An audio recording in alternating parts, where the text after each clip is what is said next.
जो बड़ी शिवलिंग है वो अपने दलखू बाबा थे जो ठाकुर।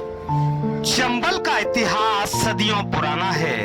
चंबल क्षेत्र में महाभारत कालीन और उससे भी पुरानी कई ऐतिहासिक धरोहर और इमारतें शुमार हैं, जो कि बिना प्रचार प्रसार के दुनिया की नजरों से छिपी हुई हैं। ऐसा ही एक प्राचीन मंदिर है बरईकोट महादेव मंदिर। मुरैना जिले के पहाड़गढ़ क्षेत्र के जंगल में स्थित इस मंदिर तक पहुंचने के लिए कच्चे रास्तों पर होकर ही जाना पड़ता है। मुरैना जिला मुख्यालय से लगभग 60 किलोमीटर दूर पहाड़गढ़ के जंगलों में बरईकोट प्राचीन महादेव मंदिर है। मंदिर तक पहुंचने के लिए केवल कच्चा रास्ता है। सावन के महीने में यहाँ से भक्तों की अच्छी खासी भीड़ देखी जा सकती है। चंबल क्षेत्र में शिव भक्तों का अच्छा खासा इतिहास रहा है। यही वजह है कि यहाँ पर पूरे क्षेत्र में प्राचीन शिव मंदिरों की अच्छी खासी संख्या पाई जाती है, जो प्राचीन होने के साथ साथ ही ऐतिहासिक भी है।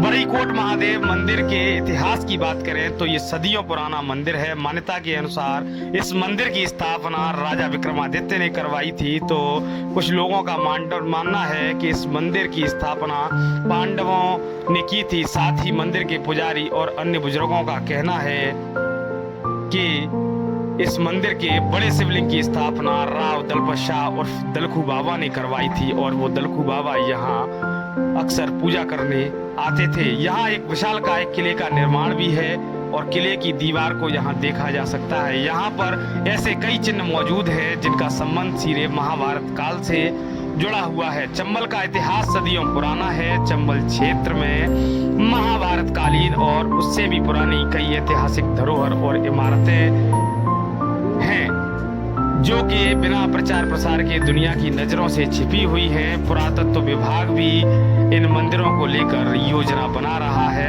पर्यटकों को लेकर मुरैना में बहुत सारी संभावनाएं हैं। इसके पास में ही ईश्वरा महादेव मंदिर और लिखी छात जैसे कई पुरातात्विक धरोहर क्षेत्र में है। अधिकारियों की माने तो उन्होंने प्रस्ताव बना करके शासन को भेजा है, जिस पर जल्द ही कोई फैसला होने की संभावना। क्या नाम महाराज आपका? मेरा नाम विनोद दास है। हम यहाँ बरईकोट महादेव में रहते हैं। यहाँ अपरवल राजा था, उसके हाथ का ये निर्माण था ये किले का। और ये भोले बाबा की मूर्ति भी उन्हीं ने करवाया होगा। जो बड़ी शिवलिंग है वो अपने दलखू बाबा थे जो ठाकुरों के पूजनी थे, उनके गुरु थे और अच्छे भावुक आदमी थे वो। और कितने वर्षों से आप यहाँ रह रहे हैं? इस मंदिर का महत्व क्या है? हमने जब से संभाली है, यहाँ जो भी बाबा रहते थे उनके साथ में हमने उनका सहयोग करवाया। आम भी स्थान है वहाँ भी। यहाँ हमारा यानी कि कहीं भी मन नहीं लगता, यहाँ आके हमको। आप यही साधना कर रहे हैं? हाँ। कितने वर्षों से साधना कर रहे हैं? हाँ, हमको कम से कम 20-25 वर्ष हो गया होगा यहाँ पर। अब बाबा बन के यहाँ हमको 1 साल हो गया। अब तक महाराज जी थे यहाँ पर, तो उनकी मदद में ही रहते थे। किस प्रकार की दिक्कतें आती हैं आपको इस मंदिर में? चूंकि ये मंदिर जंगल में है तो किसी प्रकार की कोई उपद्रवी और इस तरह के तत्व, असामाजिक तत्व तो यहाँ नहीं आते? कुछ नहीं, हम तो भोले बाबा के सहारे से रहते हैं। अपने आप वही सब ब्यादा मिटते हैं। और हमको किसी भी ज़रूरत पड़ती है किसी भी चीज़ की तो अपने भक्तों को अपने आप बुला लेते हैं। हमारे भक्त लोग ही करते हैं, हम गांव में नहीं जाते हैं। कोई भैया आ जाता है भक्त, तो भैया हमारे लिए ये सामान चाहिए तो अपने आप ले आते हैं वो लोग। तो अब जैसे बरसात का समय होता है तो आप कहाँ ऊपर रहते हैं या यहीं गुफा में? हाँ, ऊपर भी टीन सेट करवा लिया है। और यहाँ अगर भोले बाबा की इच्छा होती है तो यहाँ भी रुक जाते हैं थोड़ा दिन भर। अगर रात में हमारा मन हुआ भजन करने का तो हम रात में भी आ जाते हैं यहाँ पर। क्या है, हमारा घर आंगन मानो ये। यहाँ रहते रहते हमारा यहाँ से किसी बात से डर नहीं लगता है, क्योंकि हमको अपने भोले बाबा पे भरोसा है कि ये बहुत प्राचीन मंदिर है। एक तरह का क्षीर सागर है ये।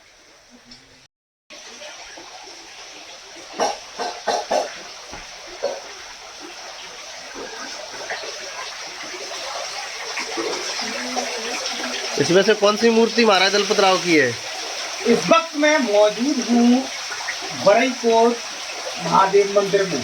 आप देख सकते हैं मेरे सामने ये विशालकाय शिवलिंग आपको दिख रहा होगा।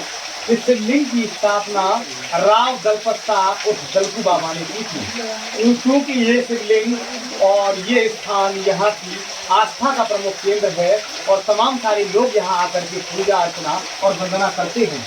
मैं आपको बता दूं कि साधना के उद्देश्य से अगर कोई साधक यहाँ साधना करने आता है सावन के महीने में तो उसकी साधना भी फलीभूत होती है। इस शिवलिंग के अतिरिक्त इसमें दो और भी शिवलिंग हैं जो इस जल के कारण आपको नजर नहीं आ रहे हैं, लेकिन यहाँ आपको जिस तरह उज्जैन का मंदिर है, उज्जैन में जो नाग मंदिर है केवल नाग पंचमी के दिन खोला जाता है, उसी तरह एक प्रतिमा आपको दिख रही होगी।